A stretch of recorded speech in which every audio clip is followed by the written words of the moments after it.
Good morning everyone. हम उसी topic को जो कल पढ़ा था, सामाजिक न्याय, सोशल जस्टिस, उसी को आगे बढ़ रहे हैं। आज हमने पढ़ना है रॉल्स के न्याय सिद्धांत के बारे में। जैसा कि आपने पीछे वाली वीडियो में पढ़ा, न्याय क्या होता है, प्लेटो की पुस्तक द रिपब्लिक के बारे में भी हमने जिक्र किया, और न्याय की क्या विशेषताएं हैं, न्याय के कितने रूप हैं, और उसके साथ साथ न्याय के सिद्धांतों के बारे में भी पढ़ा हमने कि न्याय को प्राप्त करने के लिए कौन कौन से सिद्धांत अपनाने चाहिए किसी सरकार को। तो आज हम उसी में रॉल्स के न्याय सिद्धांत के बारे में पढ़ेंगे। डॉक्टर रॉल्स, जो कि इंग्लैंड के में प्रोफेसर थे, उन्होंने 1971 में अपने एक पुस्तक लिखी, थ्योरी ऑफ जस्टिस, 1971 में लिखी थी, और उन्होंने एक अलग तरह से न्याय को प्रस्तुत किया था। जैसे कि पुराने टाइम में हॉब्स, लॉक और रूसो ने समझौतावादी सिद्धांत का प्रतिपादन किया था, ऐसे ही जॉन रॉल्स ने भी एक तरह से समझौतावादी सिद्धांत को अपनाया था। जॉन रॉल्स का कहना है कि समाज में न्याय वितरणात्मक होना चाहिए। समाज में न्याय का वितरण या वस्तुओं का वितरण इस प्रकार से होना चाहिए कि वो कमजोर से कमजोर व्यक्ति तक भी पहुंच जाए। इस कड़ी में रॉल्स कहता है कि शुद्ध प्रक्रियात्मक न्याय होना चाहिए, अर्थात ऐसी प्रक्रिया होनी चाहिए कि जिसमें जो लोग वहां तक, उस वस्तु तक नहीं पहुंच पा रहे हैं, उन्हें भी कुछ विशेष सुविधाएं दे करके वहां तक उनकी पहुंच को बनाया जाए। तो रॉल्स का कहना है कि बहुत सारे सद्गुण होते हैं समाज में, लेकिन न्याय सबसे बड़ा सद्गुण है। समाज में सबसे बड़ा सद्गुण क्या बताया रॉल्स ने? न्याय को बताया है, जस्टिस को बताया सबसे बड़ा सद्गुण। और उन्होंने कहा कि अधिकार, स्वतंत्रता, शक्ति, अवसर, आय और संपदा, इन प्राथमिक वस्तुओं के न्यायपूर्ण वितरण की मांग करता है वो। रॉल्स का कहना है कि जो बुनियादी चीजें हैं, जैसे अधिकार है, स्वतंत्रता है, आय है, संपदा है, उन सब का वितरण न्यायपूर्ण तरीके से होना चाहिए। ये रॉल्स ने अपने न्याय के सिद्धांत में बताया। फिर वो कहता है कि उपयोगितावाद का खंडन करता है रॉल्स। उपयोगितावाद के बारे में आपको मैं पहले थोड़ा सा बता दूं। उपयोगितावाद के समर्थक रहे हैं जर्मी बेंथम, और उन्होंने कहा है कि अधिकतम लोगों का अधिकतम सुख।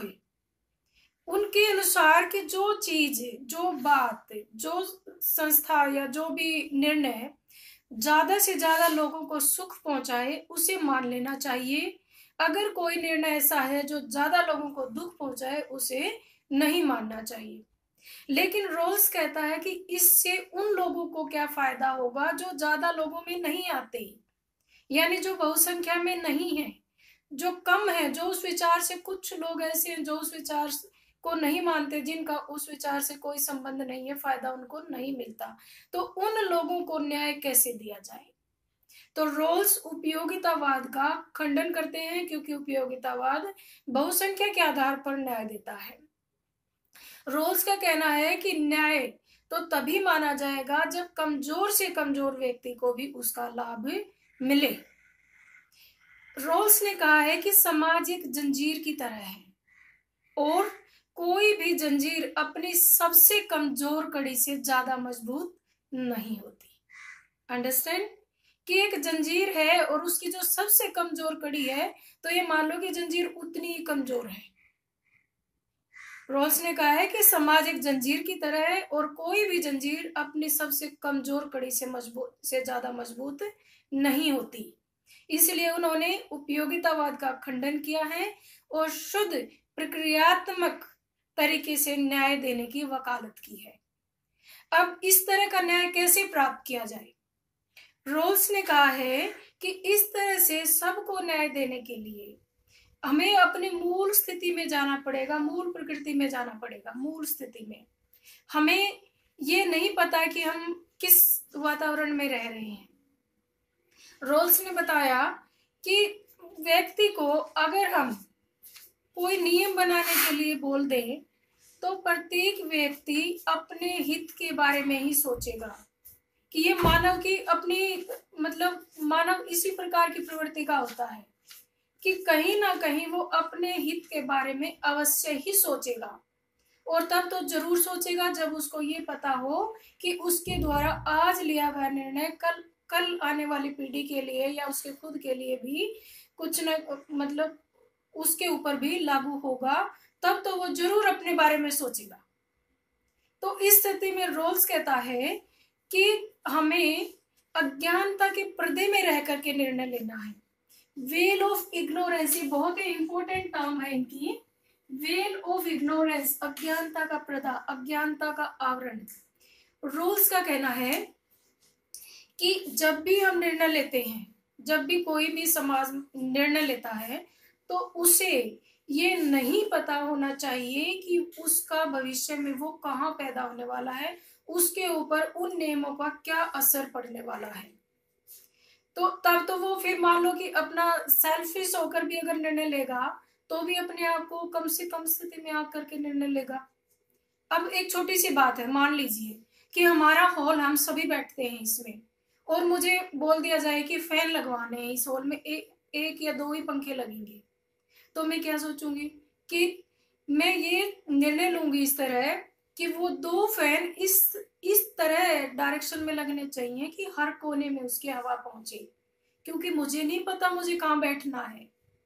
तो इस स्थिति में मैंने क्या सोचना है कि वो पंखे ऐसी जगह लगे जहां बिल्कुल कोने से कोने में भी अगर मुझे बैठना पड़े तो वहां भी हवा लगे, और अगर मुझे बिल्कुल बीच में बैठना पड़े तो वहां भी हवा लगे।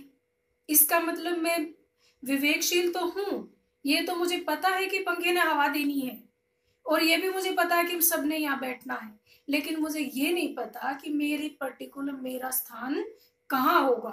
तो मैं ऐसी स्थिति में इस प्रकार से निर्णय लूंगी कि जो दूर से दूर जो जगह है वहां भी उस पंखे की हवा पहुंचे।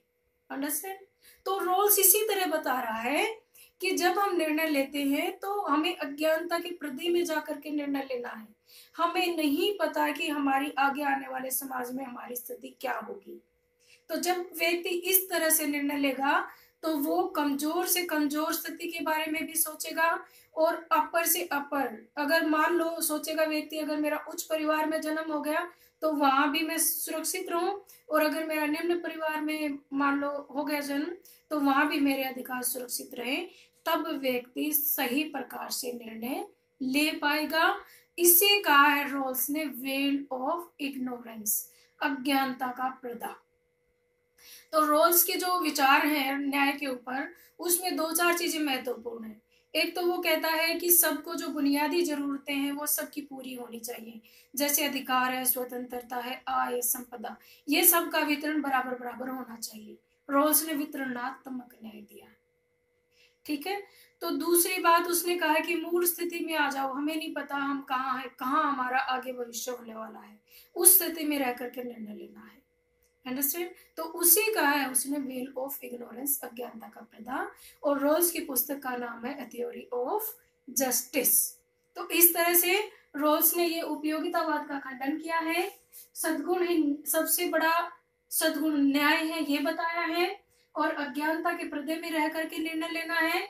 और ए थ्योरी ऑफ जस्टिस जो 1971 में उन्होंने अपनी पुस्तक लिखी थी उसमें उन्होंने न्याय के सिद्धांत का वर्णन किया है, और समझौतावादियों से वो काफी प्रभावित थे। रोल्स के अनुसार न्याय प्राप्त करने के लिए पहले व्यक्ति को मूल स्थिति में जाना पड़ेगा, अज्ञानता का आवरण उसे लेना पड़ेगा, और समझौतावादी सिद्धांतों से प्रभावित थे। और उन्होंने कहा है कि प्रगति की बजाय न्याय पर बल दिया। उन्होंने कहा कि सिर्फ हमें प्रगति के पीछे नहीं भागना कि विकास हो जाना चाहिए, विकास होना चाहिए, हमें सबसे पहले न्याय देना है, आफ्टर दैट डेवलपमेंट। अंडरस्टैंड? तो आगे हमारा एक और क्वेश्चन बचता है इसमें, सामाजिक न्याय प्राप्त करने के लिए भारत सरकार ने क्या क्या कदम उठाए हैं, या हमारे संविधान में क्या क्या प्रावधान किए गए हैं सामाजिक न्याय प्राप्त करने के लिए। सामाजिक न्याय प्राप्त करने के लिए सबसे पहले तो हम देखें कि हमने संविधान पढ़ा फर्स्ट चैप्टर में ही, जो सेकंड बुक की फर्स्ट चैप्टर में संविधान पढ़ा, हालांकि मैं आपको करवा चुकी हूँ उसके बारे में, तो वैसे भी पिछले क्लासेस में भी हम संविधान के बारे में पढ़ते आ रहे हैं। प्रस्तावना में लिखा गया है कि प्रत्येक व्यक्ति को सामाजिक, आर्थिक और राजनीतिक न्याय की गारंटी देती है प्रस्तावना हमारी। और दूसरे नंबर पे अगर हम देखें, अधिकार दिए गए हैं।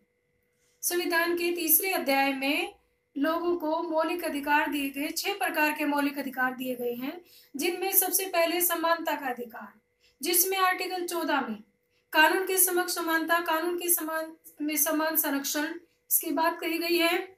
आर्टिकल 15 में समान अवसर देने की बात कही गई है। और आर्टिकल 17 में किसी भी प्रकार की छुआछूत की मनाही की गई है। ये सारे प्रावधान हमारे भारत के संविधान में किए गए हैं। और अगर हम आगे स्वतंत्रता के अधिकार में देखें तो आर्टिकल 19 में 6 प्रकार की स्वतंत्रताएं हमें दी गई हैं।